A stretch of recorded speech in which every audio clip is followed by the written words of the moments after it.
Kung pagod ka na, kailangan mo namang magpahinga. maglaan ka naman ng araw para huminto. At huminga. Gawin ang iyong araw bilang D-Day! With Father Douglas At Father Danichi.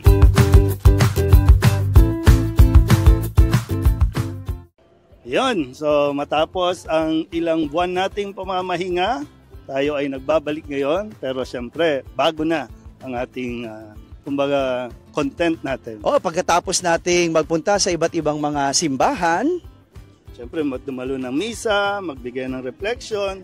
Yan. So at kumain ng iba't ibang pagkain sa ng ating bawat misa lugar. at mesa. Kaya ngayon, at siyempre dahil nga nagkaroon tayo ng iba-ibang mga assignment, bago na yung assignment natin, kaya nahirapan tayo para doon sa ating mga schedule. Pero ngayon pero ay 7 buwan na yun. 7 buwan na nakalipas. Okay.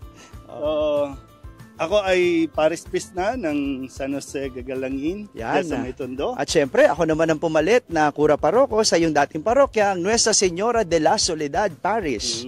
At ngayon ay sinikap natin na, dahil nga marami rin na nagtatanong kung kailan ba tayo babalik. Kaya ito, bagong format tayo, at bibigyan natin ng pahalaga ang magpahinga. Yan, magpahinga pagkatapos ng napakarami nating ginawa, panahon naman at oras naman para maglaan ng konting pahinga at huminga. Kaya ito yung tinatawag nating D-Day o Day Off with Father D's. Ayan, syempre. Minsan lang naman talaga kailangan meron tayong pahinga at mag-day off, no? Importante din 'yun. Kaya ngayon sasamahan nyo kami at ito ang ating mga iba't ibang lugar na pupuntahan tuwing ating D-Day. At ngayon ay dumayo tayo dito sa Lubao, Pampanga. Ang bagong amusement park dito sa Pampanga. Halika, ikutin natin at tignan kung ano ba ang pwede nating makita at magawa dito sa bagong theme park.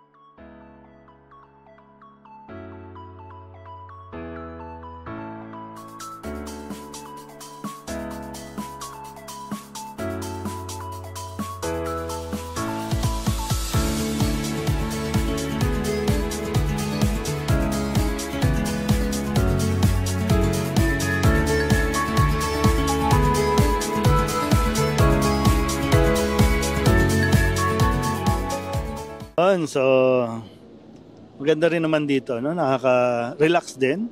So, ganitong oras. Talagang kailangan din natin to. First time natin dito, Father, no? Ito yung isang theme park dito sa Pampanga at kasi nasanay tayo do sa kinalakihan nating theme park, isa sa Manila at isa naman sa Santa Rosa. Pero ngayon, meron dito ang bagong theme park sa Pampanga. Kung saan tayo naglagi para mag-day off. So, Danichi, kamusta naman sa iyong bagong assignment? Nako, Father. For the past 7 months, masasabi ko, una fulfilling maging Kura Paroko. Ito yung una kong pagkakataon na maging parish priest. First time at first parish din. Masaya pero busy. Alam mo naman, no? Galing ka doon. Maraming mga gawain, maraming activities, maraming programa. Isa sa mga hindi ko malilimutan syempre yung aking bukod sa yung pagdating ko. Kasi sunod-sunod, simbang gabi, novena mass, fiesta, installation ko. So lahat yon talaga sabay-sabay na nangyari at sabay-sabay na pinagplanuhan. At pagdating ko pa, planning pa at pagdating ng imahe ng Poong Jesus Nazareno. So talagang lahat yon sa awa ng Diyos ay nairaos. Pero hindi ko masasabing madali, pero fulfilling at challenging. Ikaw, Father, ano ang pinakamahirap sa nagawa mo ngayon sa bago mong parokya? Yan. So ito naman yung ikalawa kong assignment as parish priest. Mula doon sa isang maliit na simbahan, na-assign naman ako sa isang napakalaking simbahan. At syempre, di naman lingid sa kaalaman ng iba na medyo may pinagdaanan itong parokyang ito. At syempre, pagdating doon, kailangan talaga na i-adjust ng kaunti, no, yung mga paghahanda, i-adjust ng kaunti yung pamamalakad, kasi kailangan mong kamustahin, kailangan mong pakisamahan yung iba-ibang grupo na medyo nagkahiwa-hiwalay. Yan, isa yon. At syempre yung sa ngayon talagang maraming aayusin sa simbahan. Nung dumating ako, simula tayo ng papintura, tapos nagkaroon din ng mga pagawaan. Ngayon talagang stressful kasi nitong nakalipas na mga bagyo, naglitawan yung mga tulo-tulo, bubong kailangan palitan, very stressful talaga. Bukod pa dyan, syempre yung mga activities ng simbahan. Very busy din ang San Jose Gagalangin. Very busy talaga siya. Speaking of paggawa, ito kami ay papasok ngayon sa aming major construction, no? Gaya naman ng nasabi ko, gigibain yung buong simbahan at magtatayo ng isang panibago. At this time, magiging parang building na siya. So medyo modern church na siya. Hindi ko alam kung gaano yan ka-stressful, but simula alam ko hindi siya magiging madali dahil isa-isang aalisin lahat ng mga gamit, ililipat namin at pansamantala mangungupahan. Ako rin titira sa ibang lugar, siguro mangungupahan din ako, hindi katulad ng titira ka sa isang simbahan dahil nga gigibain ito. Kaya alam ko sigurado magiging challenging at stressful, no? Wala naman talagang walang stress sa buhay. So ganun po, no? Parang hindi mauubos yung gawain.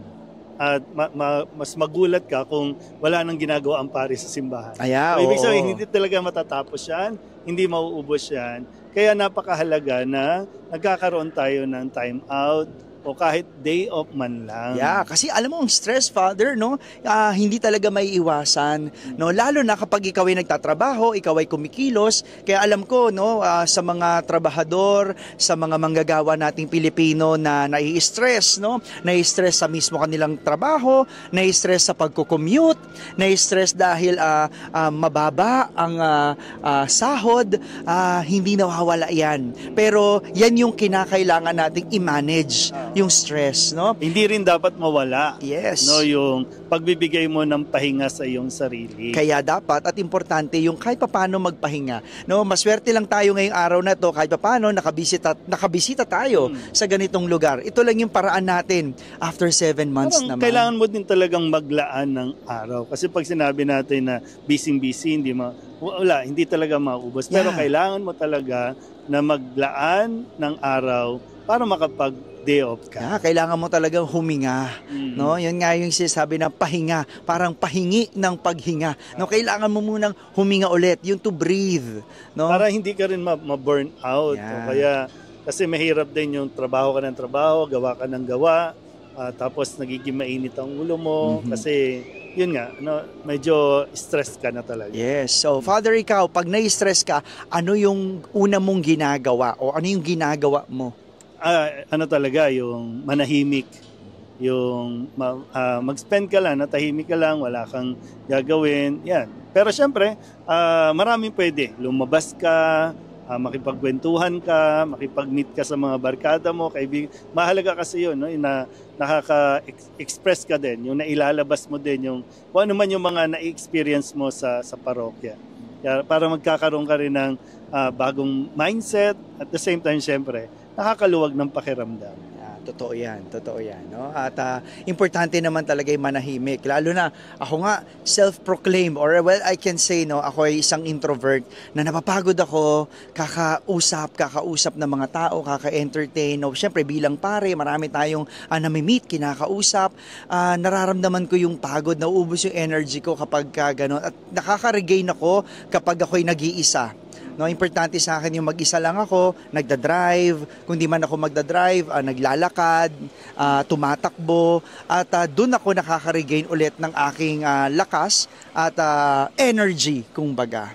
Hoy, kung magde-day off kayo, hindi kinakailangan gumastos o kaya hindi kinakailangan mahal. Pero siyempre, kung may kapasidad ka, why not? From time to time, ipamper mo rin yung sarili mo. Ibigay mo rin naman sa sarili mo bilang ikaw naman yung nagtatrabaho, nagsisikap, at talagang kumakayod. No? Importante yun na mabigyan yung sarili mo ng panahon at mabigyan ng sarili mo ng kahit na kaunti lang na kasiyahan.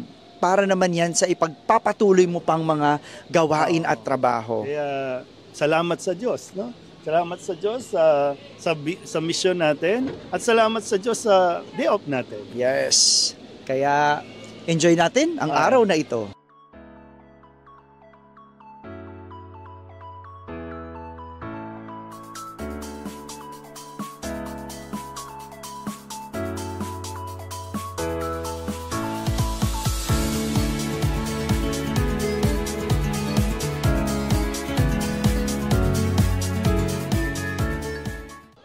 dito nagtatapos ang ating isang araw na pamamasyal. At pahinga. Kaya kung pagod ka na, Kailangan mo nang magpahinga. isa't mo na ang araw para huminto. At huminga. Gawin ang iyong araw na isang D-Day with Father Douglas. Father Danichi. Tara, kain pa tayo.